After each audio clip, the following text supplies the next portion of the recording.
Alright, welcome to this tutorial that I've put together on databases.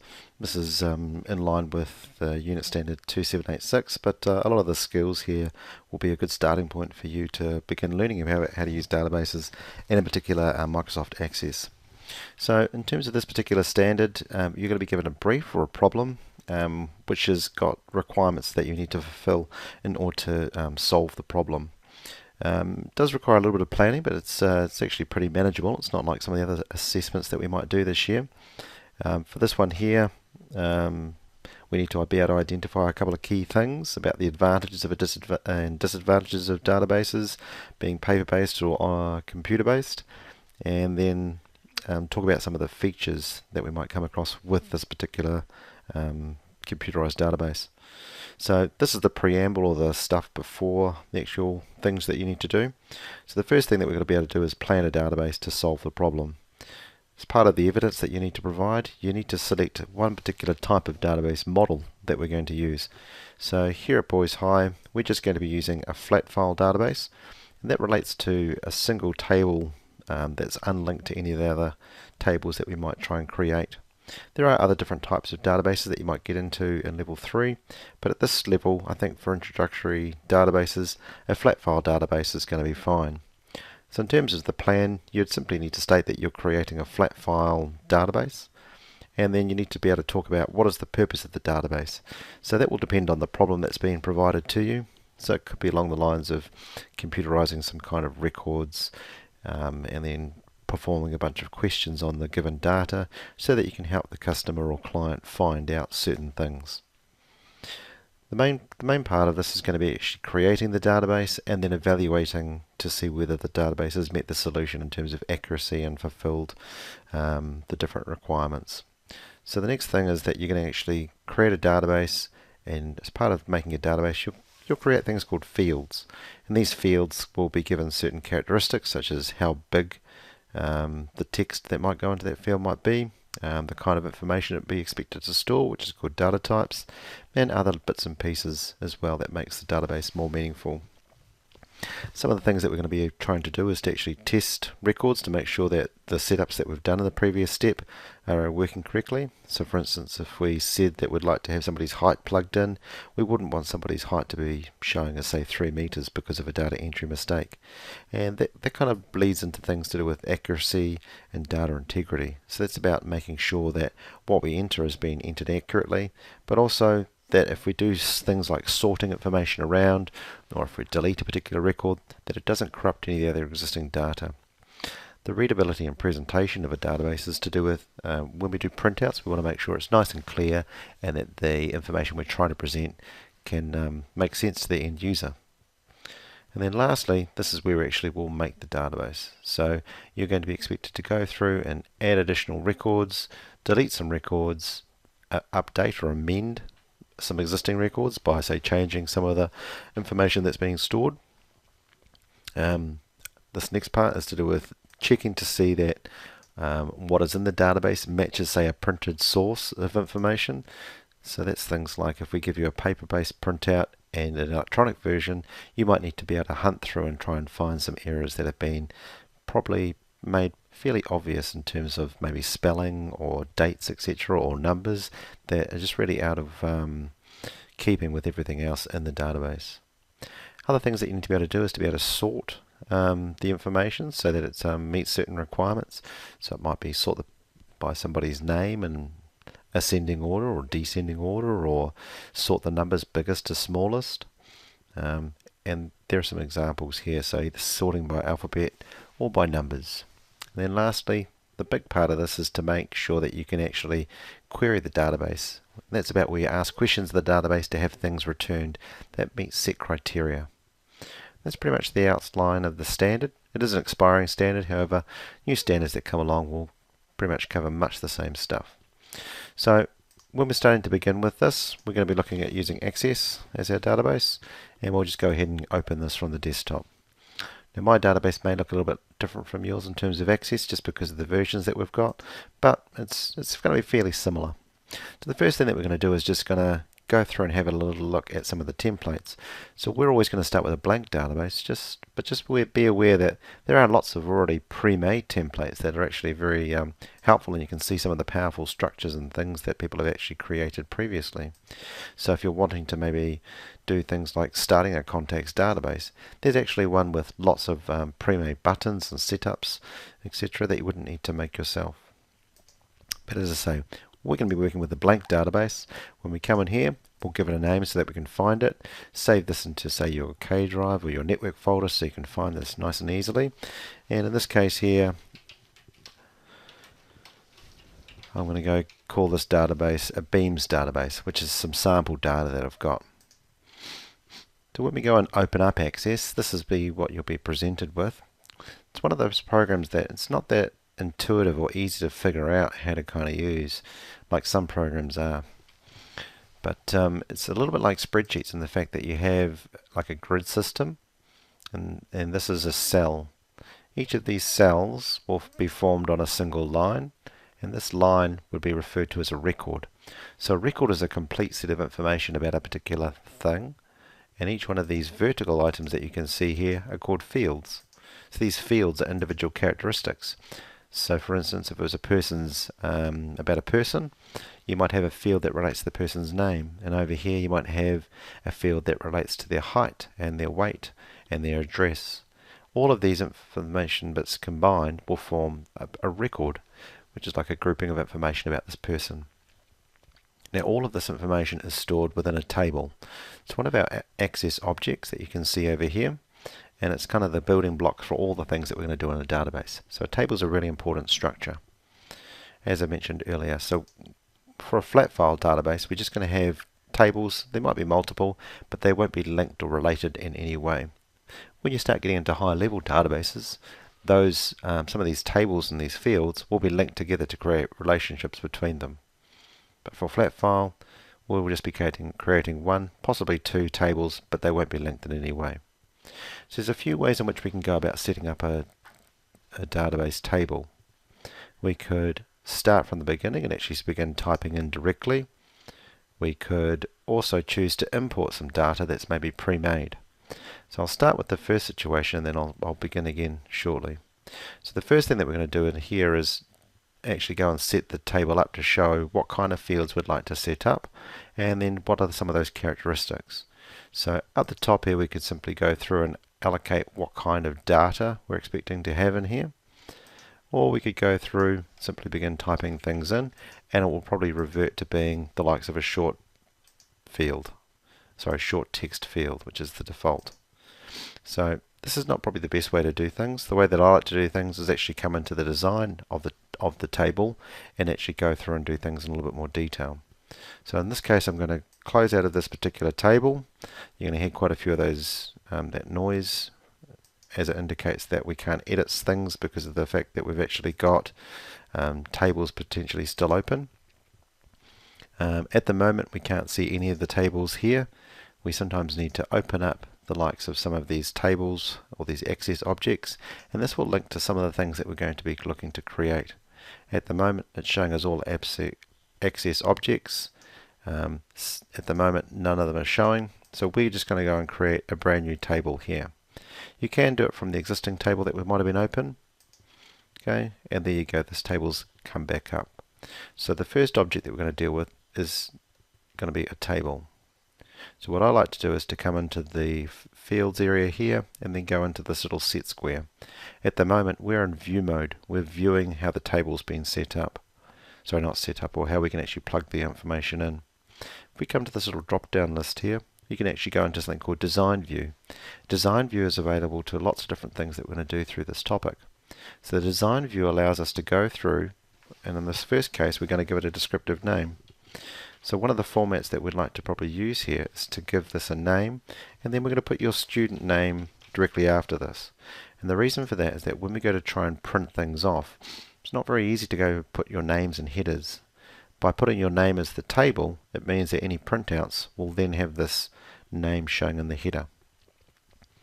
Using this particular option now, we've actually come into the design view of this particular table, and we could then switch backwards and forwards between design view and datasheet view, which is back to the original table. So if you ever want to try and toggle between the two, this is how you can do that. So in this setup here, this gives you the most control over how you would like things to be set up and plugged away. The very first field is always going to be created for you automatically, and this is called the ID field. You'll notice a little key next to it. This means that it's got a primary key next to it. It's a unique identifying number. We normally just leave that one, and we don't need to touch it or mess with it at all. This will automatically generate new numbers so that when we add a new record, it's got a unique key so that no two records will be the same. So this would be the equivalent of, say, your driver's license number. It will always be unique. Your passport number will always be unique. Your student ID number will always be unique. The next thing that we might want to try and do is maybe go about putting in some field names. So one of the techniques that we try and do here, is quite good practice, is to use camel case, whereby we start off with all of the first letter beginning with a lowercase, and then when we're wanting to show new names or new words, we don't add a space, but we're simply just going to capitalize the next letter of the new word. Okay, so it's pretty obvious in this regard that what we're going to try and do here with the first name is we want to add some text. You'll notice here with this drop down list that we've got short text up the top. This is always going to be one of the very first options that will be available to us. We have short text. There's also in this situation one called long text. Most of the things that we can do will be plugged in as short text. If I was wanting to do someone's last name as well, again it will revert at the starting point to be short text. It's often good practice to go through and try and split field names up into their own, split things out into smaller fields. Rather than just having a single field called name with the person's first and last name in it, we're going to split those out so that if we're wanting to maybe do a search or a sort using one of these characteristics or fields, we're able to do that. So that's setting up three fields. The first one, the primary key, the ID number, is automatically made. The next two are going to be text fields. The next one that we might choose to do is maybe ask for their date of birth. With this particular field here, rather than using short text, there's actually a data type that we can use called date time. This will be asking the person to be entering it in and follow certain conventions for doing a date and time format. We may choose to be able to get other types of information as well. So for instance, if we wanted to get somebody's height, for height we'd be expecting to plug in a number. Now there's lots of different types of numbers that we might be able to deal with. The first of which that you can see there is called a number. With the number, it's going to be considered a long integer. So this can handle up to a couple of billion numbers. With these other ones that we might have in here, with large numbers, it's going to be able to handle numbers even bigger than that. Different data types will be able to handle different things. So in this case, I've just made a couple of little errors. I'll just change this slightly.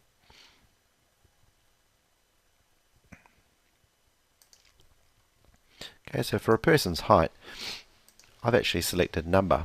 This is not quite the right one. The reason for that is this is going to be something called an integer. An integer is a whole round counting number, like 1, 2, 3, 4.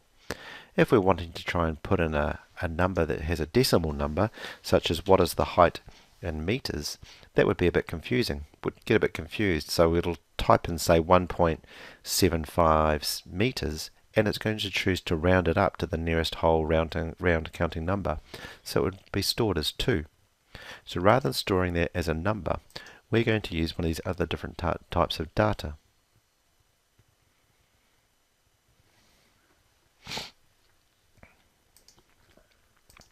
From this drop-down list here, you'll notice that you can actually go through with number and change it to some of these other types. So you can choose to store it as a byte. A byte is going to be a round, whole counting number between 0 and 255. So for instance, if you had to plug in somebody's age, that would actually be a pretty good data type to use, because no one's going to be older than 255 years old, no one can be less than 0 years old, and it actually be quite an efficient way of storing that. We try and use the smallest data types possible so that it doesn't take up much room, because when you get really, really big databases, like say Facebook, with lots and lots of data and bits of information, if we can save a bit of space every now and again, it will help overall. The next one that we've got is that one integer that we mentioned before, and that's our whole round counting number. that's going to be able to hold up to quite a large number here. Then we've got a long integer. An integer here can hold up to about 32,000, I should say. A long integer can hold up to a couple of billion. A single and double can hold real numbers with decimal points. A single is slightly smaller than a double. So if you've got a very, very large number or a very, very small number, single and double is what you want to use. Decimal numbers hold good precision and are good for doing things like for money. Okay, so single will be fine for the likes of somebody's height.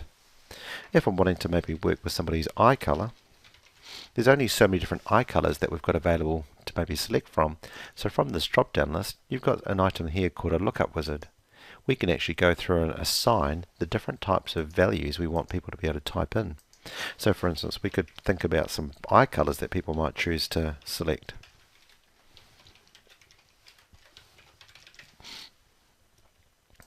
And if we're happy with that list, we then click on the next button. We could choose to limit it so that they can't put in any other weird colour. However, if somebody has some unique eye colours, like maybe one blue eye and one brown eye, we could actually maybe leave that unchecked so that they can actually type in multiple, a different thing to those ones that we've just selected. And I'm going to click on Finish here. Other data types that can be quite useful, if we have a little look here that we've got, is we've got currency, auto number, which is the primary key that we just had selected previously, yes, no. So a yes, no might mean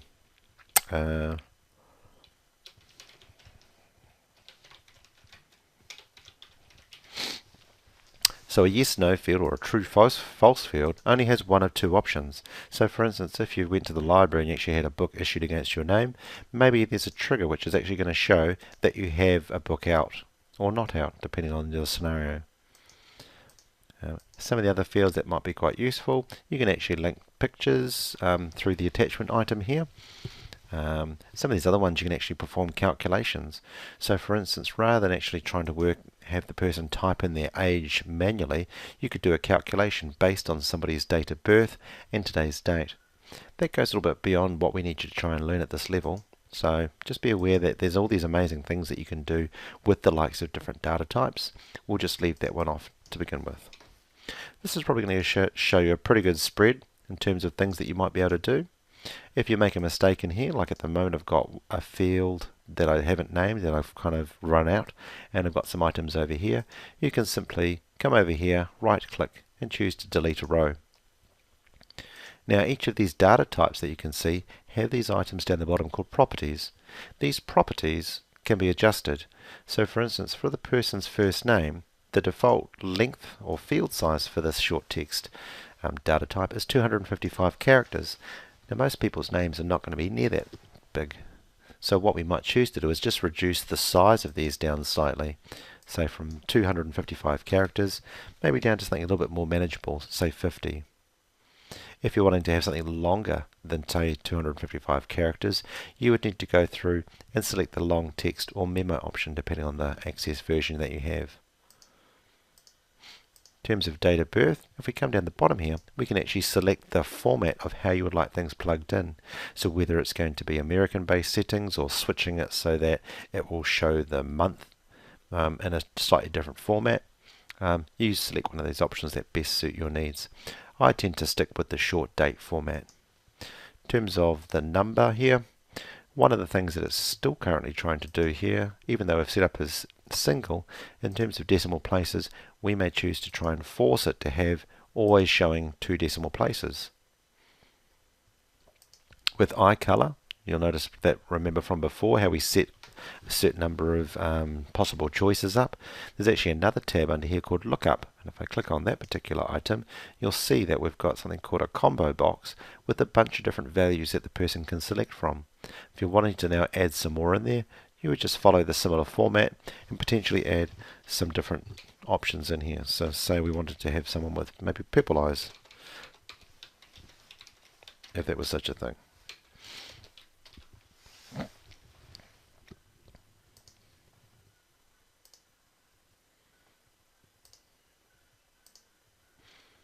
Okay, so the thing with databases is you actually need to have a good plan or understanding about the types of fields that you want to do before you actually begin entering in data. If you start entering in data and then go and add additional fields, chances are your database is going to get out of order, or you're going to start making mistakes, and that's where the integrity of our database starts to become a bit of a problem. Now that we're happy with this, we could go up and click on the Save item. Because we've already previously given this a name, this is now automatically saved, and if I was to now click on the View button, it will then allow me to go through and begin plugging stuff in. We're going to go through now and test how we might like to have things plugged in. The thing with some of these items now is actually got some built-in error checking, which means if we accidentally plug in things incorrectly, like say the 13 instead of a 12, it's going to try and pick that up as being a problem. You'll notice also that it has a little calendar picker which allows us to pick a particular date and time. So this is good for things like the date maybe a customer ordered something, or in this case a date of birth. So it's forcing us to follow a set convention. In terms of height, remember before that if we had someone at 1.75, if it wasn't set up as the correct data type, it would actually round that number. Notice however though that it's accepting that and it's not causing us any problems. If we'd set up and left it as an integer, that 1.75 would have then changed to be rounded up to 2 meters. Another good thing to do with the likes of data type, our field names, is to give them meaningful labels. So in this case you'll notice that after the word height, I've put in brackets the units that we're expecting the user to be plugging things in as. With the eye color field here, you'll notice here is the drop down list that we selected before. With the school book issued, it's simply a checkbox in order for us to be able to go and add another item or untick or check it. So if it is ticked, it's considered true. If it's unticked, it's considered false. At the moment, we've now finished entering one of these records. So all of these fields, when you combine them, forms one record which goes all the way across from left to right horizontally. If we wanted to now go about adding another record, if we come down the bottom here, there's a little icon which allows us to insert a new blank record. You'll notice that we have the word new, and as soon as we start typing things in, it will automatically assign a new ID. Now this number is unique, which means that if I was to go and try and delete this particular record and then add a new person in, so as you can see here, once we've actually gone in and tried to add in a new record, it's automatically generated a new number here, and if we try to recreate that back to the number 2, it's actually not going to work. So just rest assured that it doesn't really matter if this is saying 1.5, it's just because we might have deleted or amended some records, and as a result we can't recreate this because it's our unique number. So you'll notice now if we wanted to do lots of data entries, we could actually go through, plug in some more stuff here,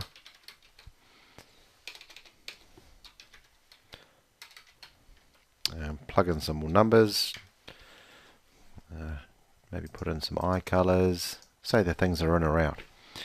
Now one of the problems that we've got with this method is that we can actually cycle through each of these different items, and we can choose to add new records as we go.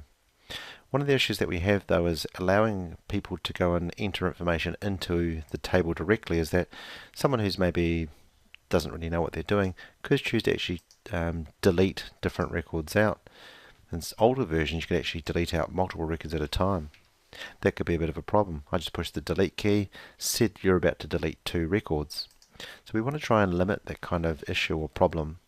One of the ways in which we can do that is to try and make a nice easy data entry form so that people are maybe working or interacting with the database for long periods of time will actually see a nicer interface than simply seeing things in massive grids and tables and rows like you're seeing here. So that leads us into another object. At the moment we've been dealing with the table object. If we come into the Create tab, you can actually see some of the other objects that we're going to be dealing with. The next object that I'd like to show you for doing data entry is the use of a form. So when we click on the form icon here, it will actually create a nice little data entry form for us to use.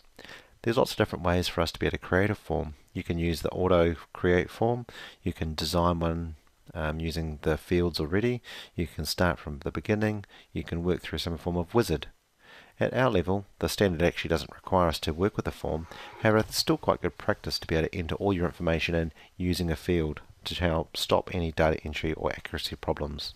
So just go up here and click on the form icon. It's going to then bring up you into layout mode.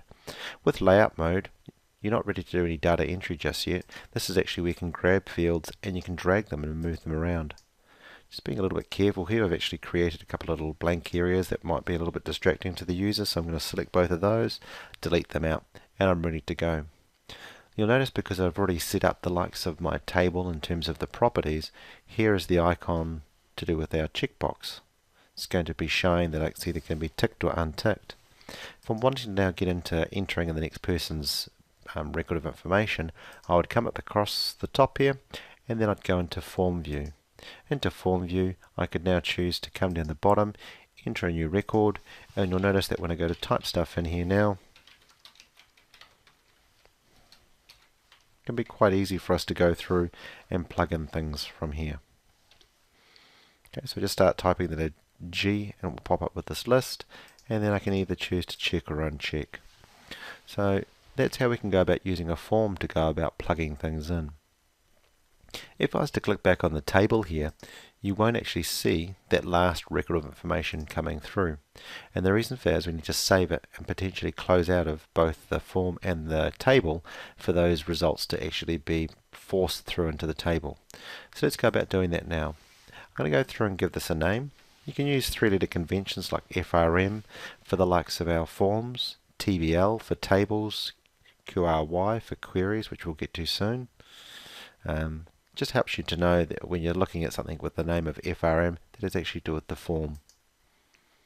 Okay, you'll notice now with the form, we've got the form name that I've just created. So if I was to click close out of this, at the moment you still haven't seen that information come through. If I click on save potentially, close out of my table, maybe double click the table again, you'll see that last kind of mock data now populating through on this line. So that's how we can go about adding in the various different fields. There are other methods for how we can actually get data in. One of the methods that I'm going to try and show you is from using a pre-built spreadsheet of information, and there's two different ways that we can get that. The first way is through using a spreadsheet, Microsoft worksheet file, and here's something that I've actually looked at downloading in the past. So this is for these big wooden beams that I looked at purchasing, and we got given this list of basically all these different beams that were available for us to try and select from in terms of the length of them, the height of them, etc., some of the prices, etc. Okay, so for these beams that we might want to buy, there's lots of different fields, and it's actually got a lot of records of information. So one of the things we sometimes do is actually download stuff from, say, the internet, or maybe out of an existing database, and then we can actually import it back into a database that we want to create. So this is actually a spreadsheet file. It's called a XLSX, or the most up-to-date version of Excel file. There is, however, another file type which looks very similar, and it's called a CSV file. This is called a comma-separated value file. And even if we choose to try and open this now, it will open up in a spreadsheet such as Excel. However, it will look quite similar, but it's saved in a slightly different format. This is actually considered a text file. This text file has slightly different characteristics or properties. So for instance, if I was to right click on it, I can actually choose to open with other programs such as Notepad++. Each of these different fields that we've selected are actually separated with the likes of a comma, which is why we give it the name a comma separated value. Each of the fields that we've got selected have been separated with a comma. The very first row that you can see across the top here is actually going to be the names of our fields. We try and do the same thing with, say, the likes of our Excel file. You'll notice it's quite different. So using these two files, I'm going to show you how you can now import data rather than trying to set it up manually. It's quite a nice process to use. So for this, I'm going to start a new database. I'm going to basically close out of this database here, and I will create a new one. So I'll kind of call it Beams CSV Import.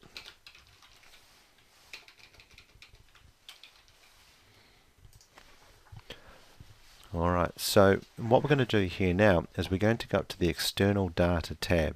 With the External Data tab, we can actually link to a bunch of different things. your layout may look slightly different from this one.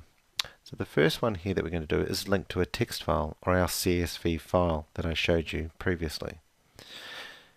Not to be confused with this one here. This is the one that will need to link into the one that's an Excel file. So the first one we're going to link to is the CSV file. If you go to choose the incorrect one, if I was to try and look on my desktop for this particular one here, I'm probably going to struggle to find it.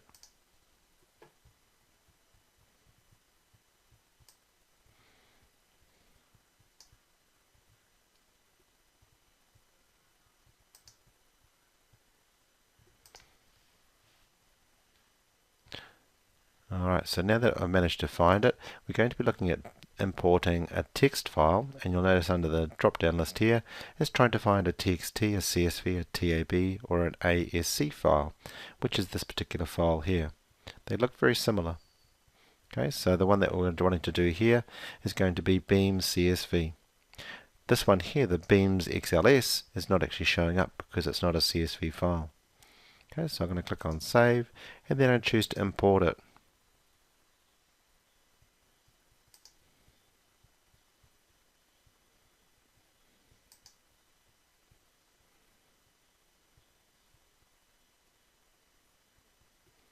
Alright, so what we're going to try and do here is we're going to try and import our external data. So when we click on the external data tab here, we're going to try and link or import our particular file. Stay away from these ones here. This is where you actually will export your particular files. The import section is over here. Note the label on each. So for here, we'll look at the new data source. There's a few different ways we can do it. We can link from a file. Now with a file, we've got an option to do an Excel or a text file. As I mentioned earlier, the CSV file is actually a text file. The Beams file here is a spreadsheet file or Excel file. So if you're trying to actually find a CSV file and you select the wrong option here, you won't be able to see it. So for instance, if I was to say, let's go and have a look on our desktop. Okay, we don't actually see the CSV file. We see this file here, but not the CSV. Okay, and that's because of the file formats that it's looking for. So I'm going to go through here, select from file, and I select a text file, go through, do the same situation whereby I'm looking on the desktop for my CSV. Click on open, and we're now ready to begin. Down the bottom here there are three choices. The first one is to import the source data into a new table in the current database. This is the one that we're going to always be using. The other options, however, relate to the fact that it can append a copy of the records to the table. This means it's going to pop in down the bottom. The last thing that we can do is actually create a link between the actual CSV file and the database, so that if we were to try and update something in the text file or add a new record, it would actually come through into our database. But as I mentioned, we're going to use the import the source data, click on OK, and then we're presented with a series of screens that we need to select from. The first thing that we need to try and work out is whether it's delimited. Characters such as a comma or tab separate each field, so as I mentioned before, these commas are the parts that are separating each of these different items. If we said that it's a fixed width, we're actually going to be getting a quite different set of results. So we leave it as the default, which is delimited. Click on Next, and you should actually see the fact that now each of those fields have been split up. It's using a comma, which is the default here, to try and go through and separate each of those fields out. If I was to select the first row has columns, you'll notice now it's gone through and added each of those items through. I had a little error before because of the fact that a couple of fields didn't have names. So it's gone through and automatically inserted some names that I may choose to adjust later on. Clicking on the next item, I now need to go through each of the different fields and work out the most appropriate data type. Now Access does a pretty good job of working these things through, so it's working out for the first two fields that it's considered short text. Even though this contains numbers, the fact that it's got the word beam here means that it's reading that as text instead of a number. Obviously, if you wanted to have those being read as directly as numbers, I would need to adjust the original file so that I could actually load them up as an appropriate data type. Under length, you'll see that it's being showing or wanting to hold it as a double. So in this case, I'm going to just change it back to being a single, which is actually going to be a little bit less room being stored in our database. The same thing with the width, the same thing here. Most of these which are being stored as double, which can handle much larger numbers. Okay, I'm going to go through my list here and see if there's any quality issues. I can't see any. So there's probably a field that I may choose to actually skip or not import. Rate per meter, I may choose to actually go through and put some kind of currency setting on that. Subtotal, I may choose to go through and put some currency figure on that. It's got maybe some particular options that I could have for this. I can actually use the drop down option here, so I'll just go through and maybe select the fact that it's going to be text, which is the default. Sold, in this case, I'm going to basically say that it's a yes or no field, so it's either true or false. And under the note section, this could be considered quite a long field, so maybe it might be a short text or even a long text, but you'll notice that we only see the short text option in here. Oh, sorry, there's a long text there, so short text should be fine for this. I'm going to click on next, and then it will say I need to add a primary key or a unique number. Now if your data already has a unique number, such as maybe this beam number as a unique identifying number, you can actually go through and work out which of the fields is going to be working as your primary. Most of the databases that we're going to work on, you just let Access automatically add a primary key, which is that ID field that we've talked about previously. I'm going to click on the next button. We can give it a name now for the table. So as I mentioned before, we might like to use our naming convention and then perhaps put our name.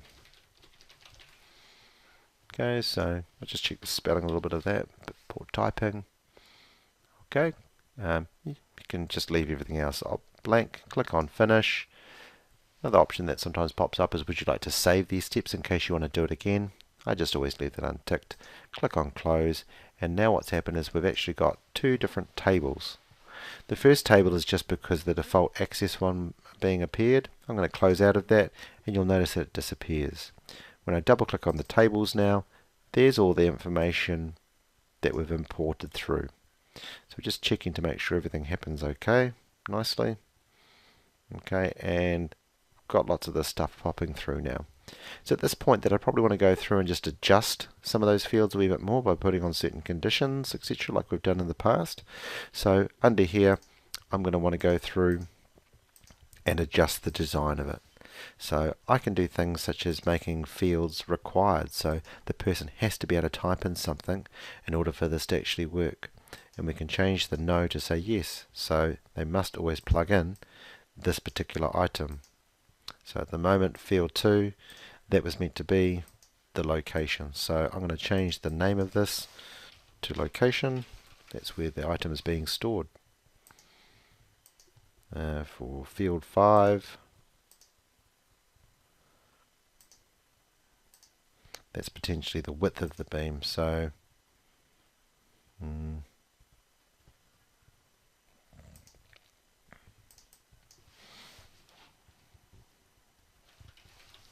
or the second width. So it could be maybe one width versus another width in terms of a rectangular beam. So this is where having an understanding of the data and giving things good names are important.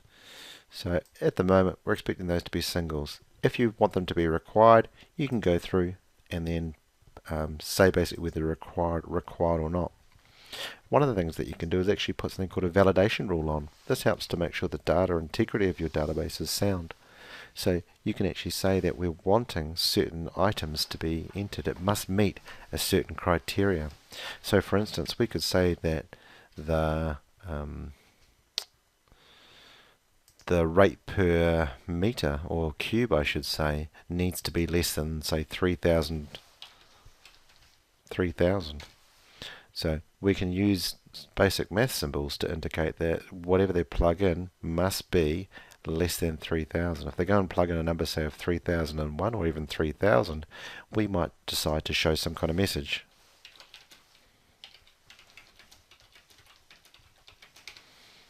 Okay, if I go and save my database now, you may get this particular error because we've actually adjusted a few things and it is actually already being saved, it's trying to make sure that we know that we may just be messing with some of our data here. So be a little bit careful with this and just review your items before you select things. Okay, so if I was to now have a look at my data, it's saying here that it can't be anything bigger than 3000. If I look through this list, potentially got a problem. If I now come down and pretend to enter a new bit of data, if I try and plug in 3000 here, it's saying the amount is too high. If I try and stick in a number directly under that, it will accept that. So that's one of the things that we're going to be building up to shortly, and that's the use of queries. Now that I've got a good amount of information inside of my database, we're going to look at the next object. Before I do that, I'll just quickly create an auto form. So if I wanted to add a new entry, I could. Save that up.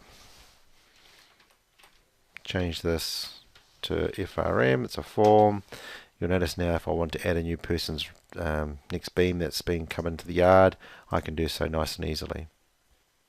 Okay, I'll close out of those now. And we're now up to the next object that we'd like to deal with. So under the Create tab is where we can look at all of the different objects. We've already worked on the likes of forms, we've already worked on the likes of tables. We're now up to working with something called queries. So a query is where you can actually ask the database to find records that meet certain information. Before I do that though, I'm going to show you a slightly faster and easier way of doing things, but it's not as powerful as a query. One of the things that we can do using a database is we can actually go through using just our normal table view, and we can choose to sort things. Using this little drop down list here, we can actually choose to sort in alphabetical order, so A to Z. Here's that beam that I wanted to add in before, but I may choose to now delete that record out. Okay, so at the moment, here's our list. It's all being ranked in order. Other things that we can do is maybe untick all of the Auckland so that Auckland records are no longer showing. They haven't been deleted, they're just no longer being shown. This is called a filter, so I can now choose to clear the filter, or I could add those records back on by selecting the little tick box. Other things that we can sometimes do is do a filter by selection. Rather than me going to the list here and trying to work this thing through, I could actually go through and say, look, I want you to find all beams that are 3 meters. So I'm going to highlight the number 3, and across the top here I've got the sort and filter button. I can actually go up here and say, look, find all records that have the field length of 3. If I click on that, all of the records that are 3 in length will appear. If I want to go through and say, look, no, find all that aren't equal to 3. If I select that, it's trying to filter it even smaller. So I'm going to clear my filters and show that again.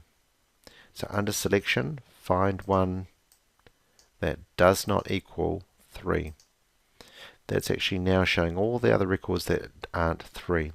If I choose to go through and do more selections, I'm actually narrowing the selection even further. So I'm making the search more specific. So we can use that not only on numbers, we can also choose to do that on words. So at the moment I've done a filter based on this field here. I could then go over here and make it even narrower. Find all items that are not 3 that are short in terms of their length. I could then go through and show all items which are not Auckland. So we're getting a more specific field search here. The problem we have with this is that it's not a very powerful feature, because if I was to suddenly unclear all of these things, get rid of all of my filters, they're all gone. If I was to add in some new records and think, oh, that was a really good search that I did before, I can't actually bring that up again. Which leads us into something called queries. Queries are much more powerful and they give you a lot of flexibility, and they've got the advantage of the fact that you can save a query so that if you want to run it again, you can simply click at the query that you've saved, and it will pop up and run and pick up any new records that you've added. So a couple of different ways in which we can do it. We can use a wizard, or we can use the query design. I actually find it faster simply to use the query design option. So I'm going to click on this little button here, and it will pop up and show any tables that have been plugged into your database. So at the moment I've actually only got one database table, but if we have multiple ones in here, you'll have the choice to say where would you like the information to come from and what would you like to search on. You'll see at the top here we can actually search within a query that's already been made. But for most of the things that we'll do, we'll simply select the table and the table tab and pick out the table which contains the information we'd like to look through. Click on the add button, and now we can close out of this. You'll notice the structure of this looks a little bit different from what we've experienced before. You will see this big little list, here, and you'll see this structure down the bottom. This is basically saying what fields would you like to be able to search on, or which fields would you like to be able to include in the results that come back. So for instance, if you think, oh, I'd like to be able to see what happens with the ID number, I can either click it, left click it and drag it down here. I could double click it, or I could come down to this list here and select it from these items. They all do the same thing.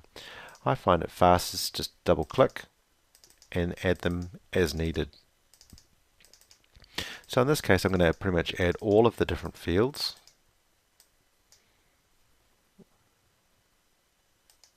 Okay, so we've got notes, and I've got a field 13, which I'm not even sure what that's about. Now that I've added all of these different fields, let's have a little look at this in more depth. At the moment, we've showing all of the different fields.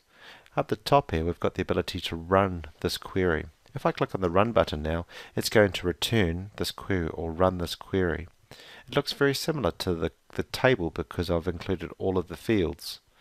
If ever I was to go back and click on this little icon under the Home tab and go into the design view of this, I can do different things. I can choose to sort on different items. So for instance, we can sort in ascending order, have all the items that are in Auckland first, and then all the items that are in Wellington at the bottom. Other things that we can choose to do is that if if the city name is all the same, I then want to search or sort on a different criteria. I'm going to sort on the length, and this will be in descending order. So this will mean that if Auckland, Auckland, Auckland are all showing, it will then use this particular field to sort in descending order.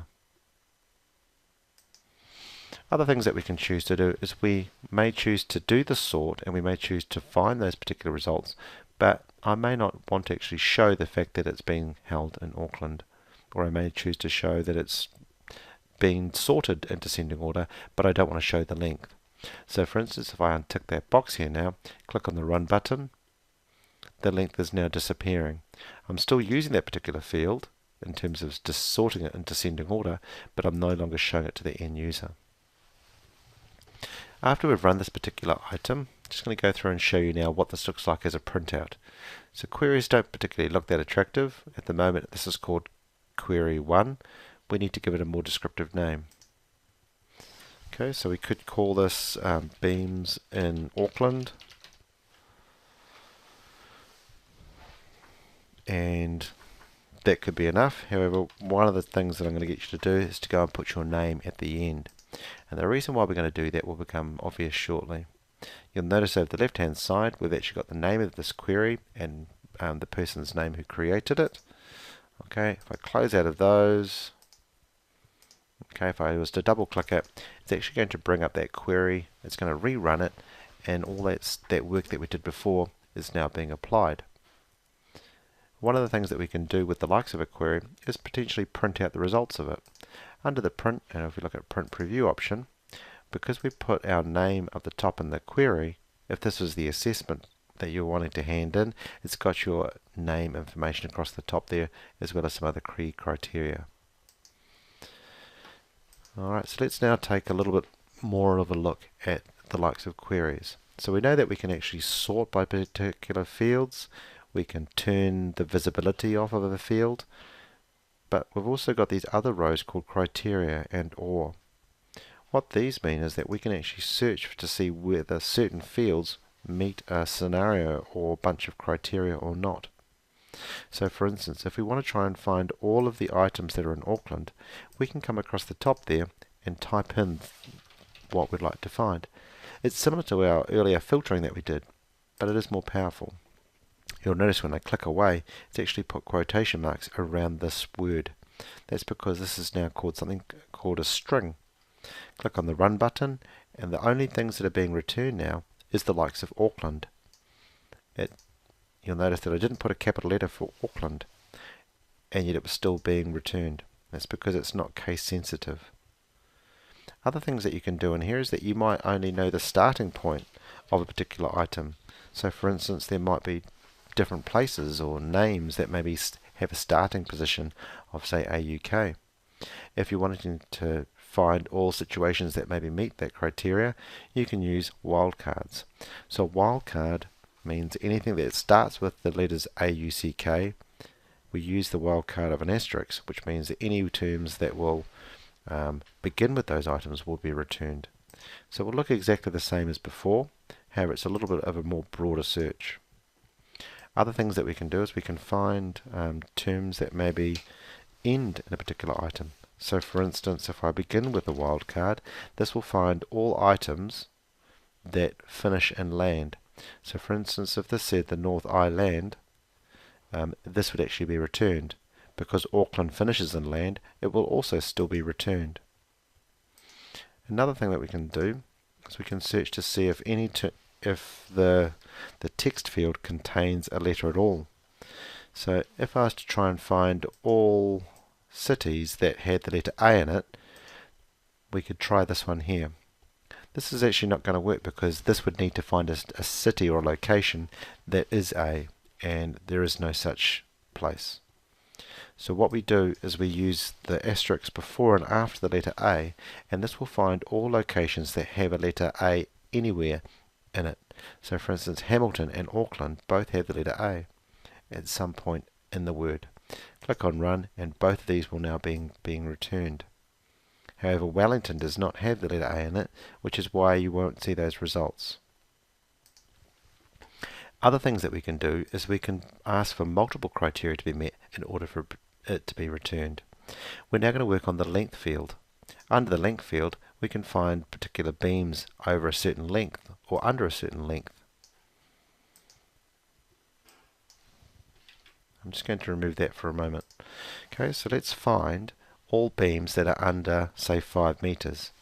We can use this term here of the less than symbol. This is actually showing find all numbers that are less than 5. If I go and run that, it's going to pick up all beams that are less than 5 meters. If I wanted to find a beam that is 5 meters as well, I would need to find all beams that are less than or equal to 5. If I choose to run that, you'll notice that we have a couple of beams showing that are 5 meters exactly. So the way in which we go through and structure this is quite important.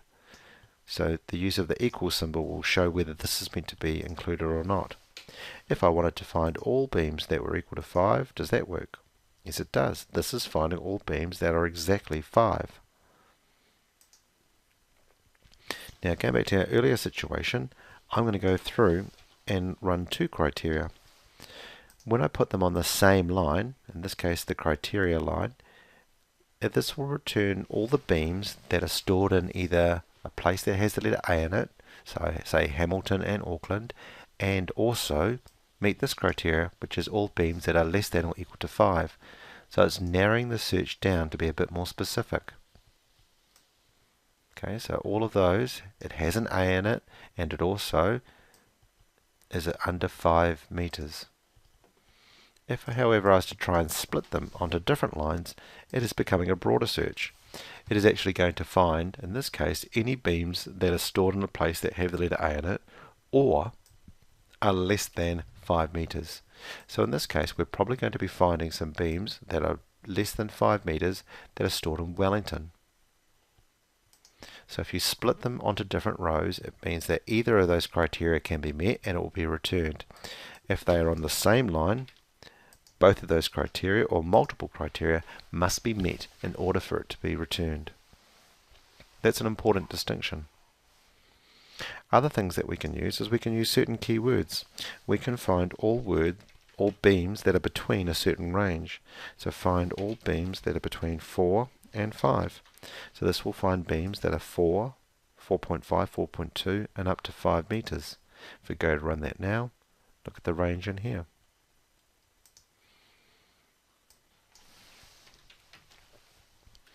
We can use an exclusion search such as not. Find all beams that are not 5 that are stored in the likes of Auckland. Another way of doing not is to use opening and closing angle brackets with the number 5. This does the exact same thing, and it will automatically show that it shows you that we don't have any 5 meter beams. So that's pretty much how we can do queries. There's lots of amazing things that we can do with queries. If we want to try and work with dates and etc., we can do a similar thing in terms of greater than or equal to. If we work with a date, we simply need to precede the date with a hashtag, and then we finish with a hashtag as well, or a pound symbol. So this will find all dates that are after the 1st of the 1st 2001. If we was to go over the side here and maybe look at our sold field, the likes of our sold field we've set up as a checkbox. At the moment it's not quite working correctly. We need to adjust this slightly. At the moment it's showing up as -1 and zeros. -1 is the same as true or yes. 0 is the same as no or false. So if I was to go through and try and adapt that, under my tables option, if I was to change the design of this slightly, I could go down to the sold item, go into yes no. Even though it's set up as yes no, there is a bit of an option in here that we need to change. Under lookup, it's showing us text box. If we change that to a checkbox, click on save, close out of that particular table, double click it, open it up, you'll now notice that we've got items being sold or unsold being ticked or unticked. If however you're wanting to go through and now design our query and use the results of that ticked or unticked option, we go into the design here, go along to the sold option, and if I want to find all the beams that are sold that have a location with an A anywhere in it and click on run, you'll notice now that all the Auckland and Hamilton locations are all showing with sold. So that's an example of how you can use the likes of a true-false field. You can also actually put in the word true or -1. All of those things represent the same thing. So it's either true, yes, or -1. They will represent the same thing. The opposite of that would be false, no, and 0 for finding false. So any one of those methods will work for you. And because it's on the same line, it's basically going to work out all the records that meet this criteria and this criteria. If I split that onto separate lines, remember, that's going to be a broader search, and that will find all sold items. All the ones that aren't sold are being stored in either Auckland or in Hamilton. Now, using that concept of queries, we can actually go through and change the design of this particular option, and we can actually go through and put more validation rules on using less than, greater than, or betweens. It goes a little bit beyond what we need to try and do within this course, but just bear in mind that we can actually do lots of really good work in here in terms of the database setup to ensure that what's being plugged in is accurate and meeting certain conventions. Now, during the assessment task, you'll be asked to perform a number of different queries. So there's several ways in which you can do it quickly. You could actually go through and run the new query each time, which is not too slow. Click on add, close, go about adding each of the fields that are needed. In this case, I'm not adding all of them. And then simply go about saving them, give it a name. What is this query supposed to do? It could be length of beam maybe. Give it your name at the end.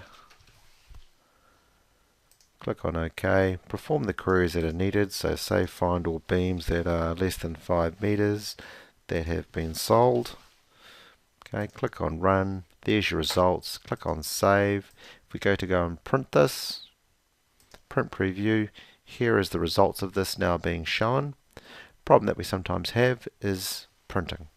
So with printing at the moment, we've got too many pages to fit nicely onto a single page. So at the moment we've got this additional field that doesn't quite fit onto page 1. So there's several ways around this.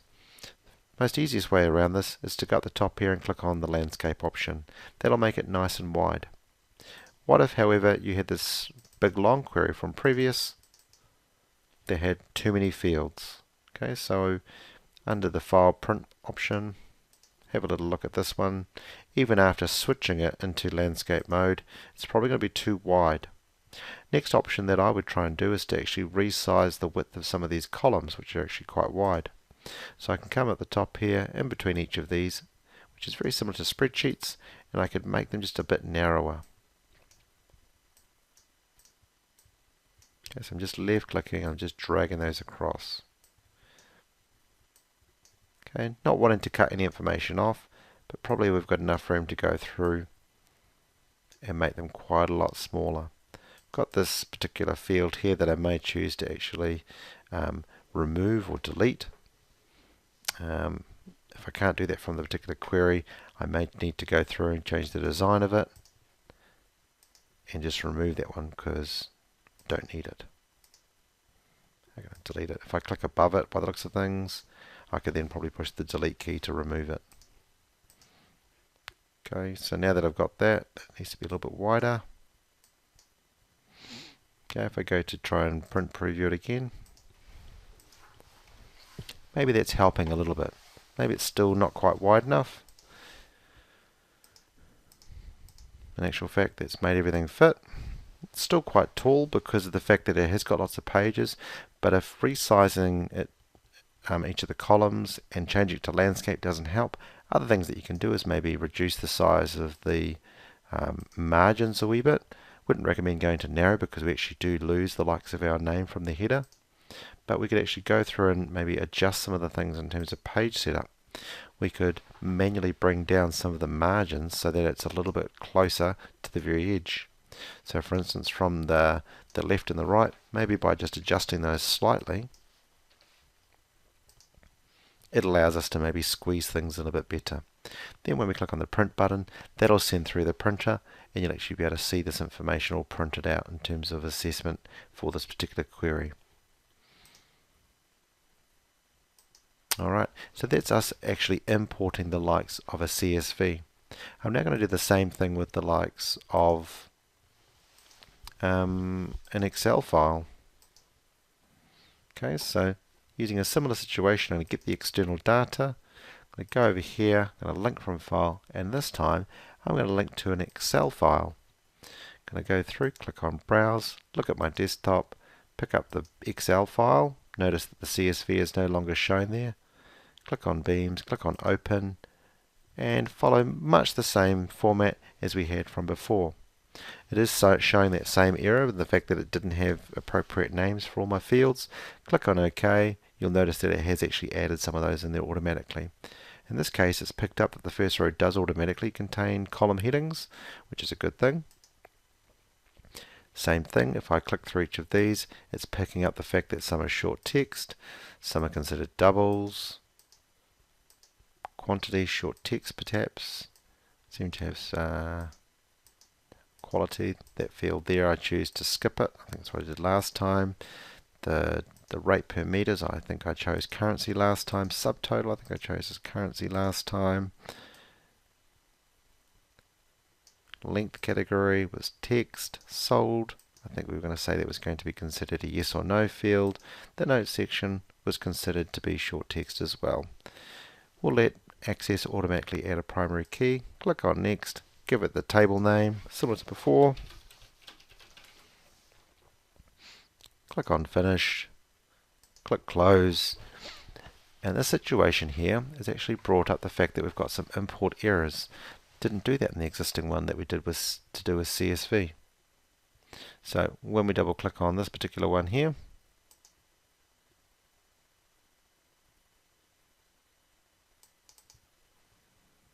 it's getting a little bit confused in terms of trying to convert from the yes no into the checkbox one.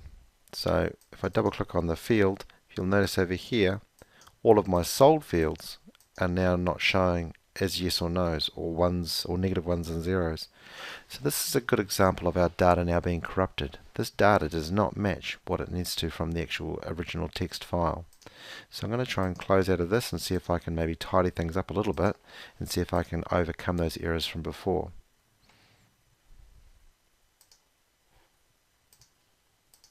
Okay, so in here, I go into my Beams file,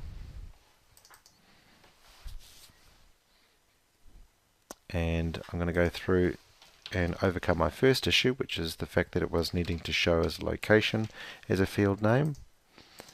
I do have my sold and unsold, so for some reason it doesn't seem to want to work. Maybe if I was to change those to true and false, it may be better.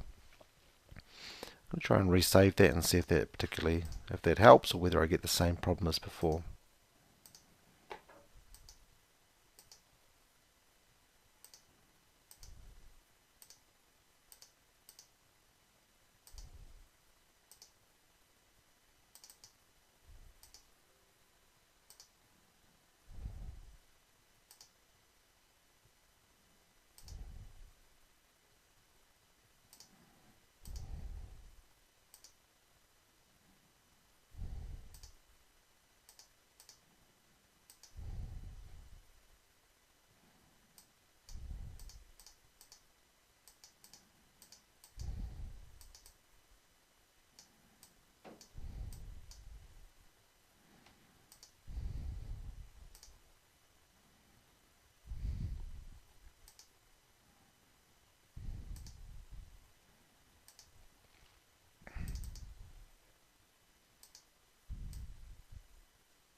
So using that method there, I actually did all of the same steps, except I did not change this to be a yes/no field. In here, I may choose now to go through and see if I can alter the design of this table so that this sold field is actually going to be a yes/no field. Change it from a text box to checkbox. See if this works. Some data may be lost. I suspect now that we're actually going to have a bit of a problem with this. No, it's actually come through and working okay. So I've shown you both methods today because of the fact that entering in information does take a bit of time. Doing an import step can be helpful, but there's just a few little more ins and outs with how you might go about doing that. So I imported a CSV file, and we also imported an Excel file. Other things that the standard asks you to be able to go through and do was to go through and to be able to amend or adjust a particular field, delete a record, and add a record. That's relatively straightforward in the fact that, say for instance, I didn't like this particular record. I can simply click on the table, click on the record, right click on it, and choose to delete it. You'll get a warning message, click on yes, that record is now gone. If I've made a mistake in maybe one of these particular items, say for instance it wasn't meant to be Hamilton, but maybe had two L's, I've now actually gone through and amended or changed a particular field or record. Okay, so that's how we can look at, obviously, amending or changing something. To add a new record, pretty simple. You come down the bottom, click on the add button, and away you go. That's pretty much covered off all of the different items needed for this particular unit standard. The planning section would need to be covered a bit more in class because we need to talk about the advantages of a database. Okay. We also need to know that the fact that we are making a flat file database only. We also need to know the fact that we can actually create and manage properties, such as setting things like the size, the data type, and the format. And also, is our information accurate? Readable and presentable is to do with printouts, and also how things might be shown in terms of fonts, etc., and colors, because some colors don't work well together. Creating the database we've just done, we've actually got data integrity, making sure that what we enter in is accurate, and we've got those different rules that we can use in terms of validation. We know how that we can sort information to meet certain criteria, such as doing things in alphabetical order or numerically. And then lastly, we can apply queries to match certain criteria by using things such as the greater than, less than symbol, keywords such as between, and, not, etc. So that pretty much just summarizes what we need to try and cover for the likes of this database topic. Hopefully you found this helpful, and good luck, and ask lots of questions if you're stuck.